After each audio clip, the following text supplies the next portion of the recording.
Hürmetli restoranlar, бүгінгі 10-шы дәрісіміз модельдік оқыту жүйесінде кредиттік технология шартындағы ерекшеліктер. Дәрістің мақсаты модельдік оқыту жүйесі мен кредиттік технологияның теориялық әдіснамалық негізін талдау, олардың жоғары білім беру үрдісіндегі ролын айқындау және осы жүйелердің білім беру сапасын арттырудағы тиімділікті анықтау. Дәрістің міндеттері модельдік оқыту жүйесінің теориялық негіздерін, құрылымын және педагогикалық мәнін қарастыру. Кредиттік оқыту технологияларының мазмұнын, принциптерін және негізгі компоненттерін талдау. Модельдік және кредиттік жүйелердің өзара байланысы мен интеграция механизмдерін анықтау. Оқу процесінде модельдік құрылым мен кредиттік жүктеменің ұйымдастырылуын ерекшеліктерін сипаттау. Студенттің академиялық еркіндігі мен жеке оқу траекториясын қалыптастырудағы ролын ашу. Бағалау жүйесі ерекшеліктерін талдау. Қазақстан Республикасындағы кредиттік модельдік жүйені енгізу тәжірибесін қарастыру. Бұл жүйелердің білім сапасын арттырудағы және еңбек нарығындағы бейімділігін бағалау.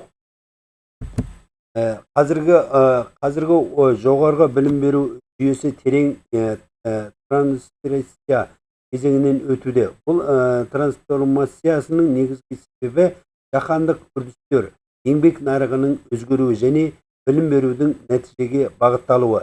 Дәстүрлі оқыту моделін ақпарат беруге негізделсе, қазіргі модель құзыреттілікті қалыптастыруға бағытталған.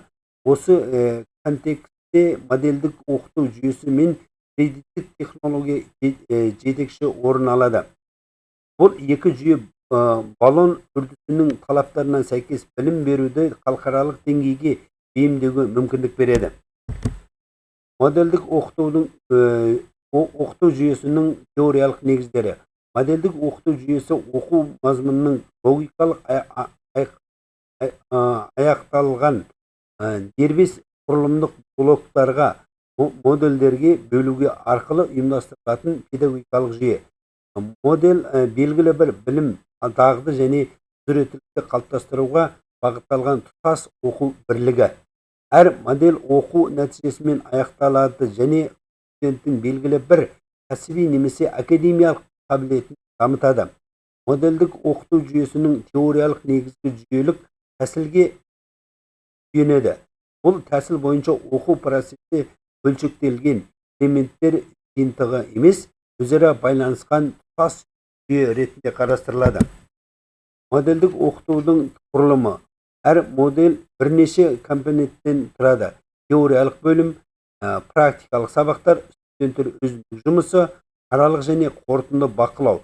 Бұл құрылым студенттерге білімді тек теориялық деңгейде емес, практикалық тұрғыдан да меңгеруге мүмкіндік береді.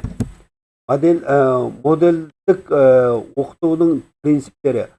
Модельдік оқыту жүйесі бірнеше негізгі принциптерге негізделеді. Жүйелік принцип. Оқу материалы тұтас құрылым ретінде беріледі. Нәтижелік принцип. Әр модель нақты оқу нәтижесіне бағытталады.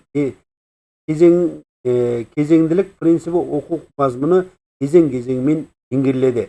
Интеграция принципі теория мен практиканың байланысын қамтамасыз етеді. Индивидуализация принципі студенттер жеке қабілетті ескеріледі. Оқу нәтижелерінің ролі. Қазіргі білім беру жүйесінде басты назар оқу нәтижелеріне аударылады. Оқу нәтижесі студенттің оқу процесін аяқталғаннан кейінгі меңгерген білімі, дағды және құзыреттілігінің жиынтығы. Бұл тәсіл білім берудің мазмұнын нәтижеге бағыттайды. Яғни маңыздысы не оқытылғаны емес, нені меңгергені болып табылады. Кредиттік оқу технологиялары. Кредиттік оқу технологиясы студенттің оқу жүктемесін кредит бірлігі арқылы өлшейтін жүйе. Кредит студенттің аудиториялық және өзіндік жұмысына қоса есептейді. Кредиттік жүйенің негізгі мақсаты білім беру процесін тиімді, ашық және халықаралық стандарттарға сәйкес ету. СТС жүйесі еуропалық кредит аудару және жинақтау жүйесі. Халықаралық білім беру кеңістігінде кеңінен қолданатын стандарт. СТС жүйесі студенттердің мобильділігін арттырады. Дипломдардың халықаралық танылуын қамтамасыз етеді. Оқу нәтижелерін салыстыруға мүмкіндік береді. Кредиттің мазмұны. Кредит тек уақыт өлшем емес, ол оқу еңбегінің толық көрсеткіші болып табылады. Бір кредитке келесі компоненттер кіреді. Дәріс сабақтары, практикалық сабақтар, өзіндік жұмыс, емтиханға дайындық. Академиялық еркіндік. Кредиттік технология студентке академиялық еркіндік береді. Студент пәндерді өзі таңдайды. Оқу траекториясын құрады. Оқу қарқынын өзі реттейді. Бұл студенттің жауапкершілігін арттырады. Индивидуалды оқу траекториясы. Индивидуалды оқу траекториясы студенттің жеке қабілеттері мен қызығушылықтарына сәйкес жасалған оқу жоспары. Бұл тәсіл әр студенттің кәсіби даму бағытын дараландыруға мүмкіндік береді. GPA студенттің академиялық жетістігін орташа балл арқылы бағалау жүйесі. GPA жүйесі оқу сапасын объективті бағалайды. Академиялық рейтингті қалыптастырады. Халықаралық салыстыруға мүмкіндік береді. Модельдік және кредиттік жүйенің интеграциясы. Бұл екі жүйе бір-бірімен толықтырылады. Моделі оқу мазмұнын құрылымдайды. Кредиттік оқу жүктемесін өлшейді. Олардың интеграциялық оқу процесін жүйелі әрі етеді. Оқытушының ролі. Қазіргі жүйеде оқытушының ролі өзгерді. Ол ақпарат беруші емес, бағыттаушы, оқу процесін ұйымдастырушы, студенттің зерттеу әрекетін қолдаушы. Студенттің ролі. Студент оқу процесі орталық субъект болып табылады. Ол белсенді оқушы, зерттеуші, өзін-өзі дамыту субъектісі. Студенттің өзіндік жұмысы маңызы. Студенттердің өзіндік жұмысы кредиттік жүйенің негізгі бөлігі.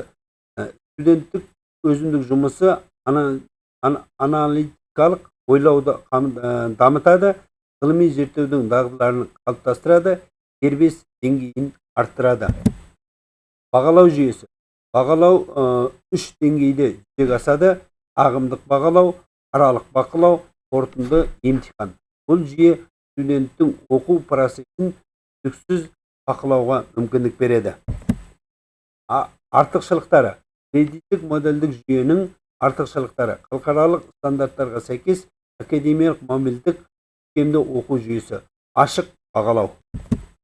Кемшіліктер. Студенттердің жоғарғы жауапкершілігі, өзіндік жұмыс көлемінің көптігі, бастапқы бейімдеу қиындығы. Қазақстандағы енгізілуі.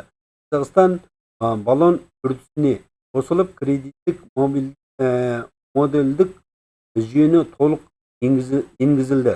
Бұл білім сапасын арттырды. Халықаралық интеграциялы күшейтті. Практикалық мазмұны. Жүйе түлектерді еңбек нарығына бейімдейді. Олардың кәсіби құзыреттілігін арттырады. Қорытынды. Модельдік оқу және кредиттік технология қазіргі білім берудің ең тиімді моделі. Ол студенттің дербестілігін арттырып, білім сапасын халықаралық деңгейге көтереді. Бүгінгі лекция пайдаланған әдеттер.